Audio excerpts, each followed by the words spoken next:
নারায়ণ তাকবীর। আসসালামু আলাইকুম, সবাই কেমন আছেন?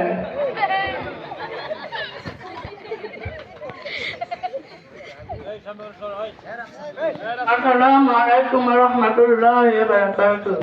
ওয়ালাইকুম আসসালাম ওয়া রাহমাতুল্লাহি ওয়া বারাকাতুহু। ইয়া রবিক মিয়া, তোমার কাছে চাইছিলাম। কি উদ্দেশ্য আইছো? তুমি বুঝলো না আমি কি উঠতে সামু? বুঝছি তো। তোমার মাইয়াটা মাশাআল্লাহ রায় করছে। বিয়া গাড়ির কথাটা কি ভাবলাম? মায়ের যেহেতু বড় হয়েছে না তো বিয়ে দেওয়ানো লাগবো, অনেকে ভালো একটা পাত্র দেখেন। পাত্র তো কাছে ওই উত্তর পাড়ার সবই মন্দির হলাম। তুমি যদি চাও এরকম মনে একদিন দেখবো না। তো করেন একদিন আইতো, আর কি বলে এটা জানাই দেন। আচ্ছা তাহলে আমি যাই। আর আমার বিষয় একটু দেখতে বুঝে একটা বিয়েটা জানতে গেলে 10-12 কমে চাইতে যায় না। হ্যাঁ আর আমি যাই, খবরটা গেলে আমার লাগবে। আচ্ছা তাহলে যাও। এখন এসেছে পুলার বাপ।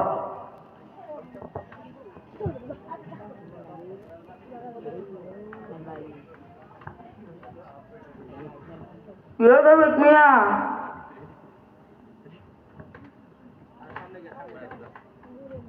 কি কই রেখেছো? তোমার কাছে একটু যাইতেছিলাম। তো কাজে যাইতেছিলাম। মানে তোমার কাছে চাইছিলাম, যাই বাইরে হইলো রাস্তার মাঝে দেখা গেলো। তাই ও ঘরে বইয়া কথা কই কি কইবা? মানে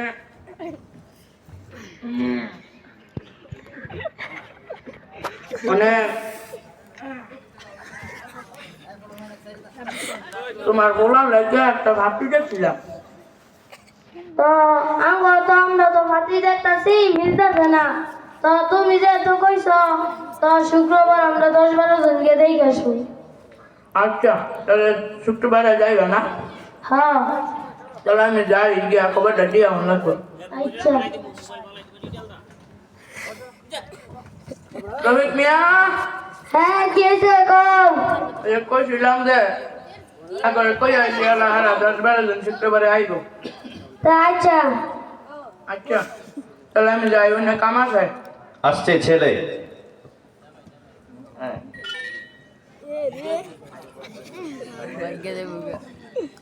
আসছে জামাই।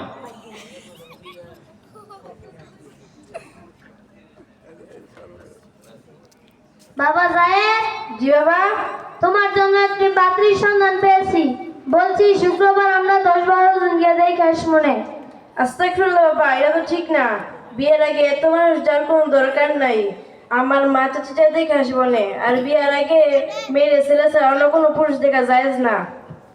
তাহলে শুক্রবারে তুমি আর তোমার মা চাচিকে দেখে আসো। আচ্ছা ঠিক আছে।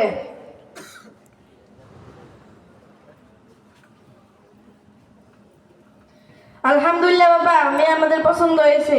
এরা তোমরা একদিন যায় কথাটা ফাইনাল করে এসো।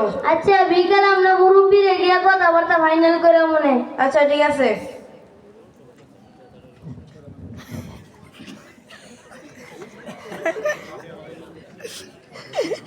ইয়া রবিক মিয়া, মাইয়া খোঁজ খবর দিলাম, মানে গেছো নাকি গেছো না, পছন্দ হয়েছে নাকি তো কইলেন না, একলা একলা কি কাম সেরে লাগে না?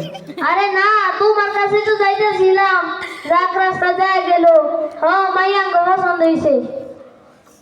লগে কথা মাথা ফাইনাল করে যত তাড়াতাড়ি কাম তাড়াতাড়ি, আমার তো অনেক কাম আছে আরো। হ্যাঁ আইও। তো ওলাই কই? ওলাই ঘর হয়তো সরম মরম খাইতো, তুমি ডাক দিলে আইবো। প্রিয় বাপি যা বাহাদি ঘরেতে, তুমি বিয়ে শাদি করবা, কোনো খোঁজ খবর নাই।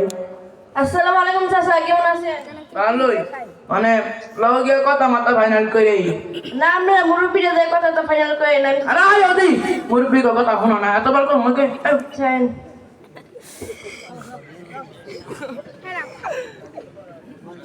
কি হলো রবিক মিয়া, কই তুমি?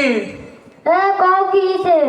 মানে হ্যাঁ করে লই আইছি, লগে বই আগে তো তাড়াতাড়ি ফাইনাল করতে, এত তাড়াতাড়ি পেলাম। যদি কালে মনে করো যে বইয়া দেখো তোমার কপালটা খুলছে, অনেক বংশ, বুঝো না?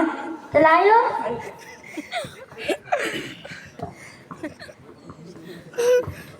তা আপনারা বোন আমি মানুষের ডাকতে নিয়ে আসি। আচ্ছা যাও।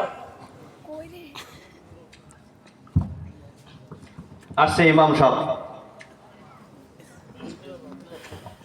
আসসালামু আলাইকুম ওয়া রাহমাতুল্লাহি ওয়া বারাকাতুহু। ওয়ালাইকুম আসসালাম ওয়া রাহমাতুল্লাহি ওয়া বারাকাতুহু। ইমাম সাহেব আপনাদের এদিনকে বলছিলাম আমার মাইয়ারে দেখতে হইব, অনাহেরা আইছে, আপনারা যাইতে হবে। আচ্ছা চলেন।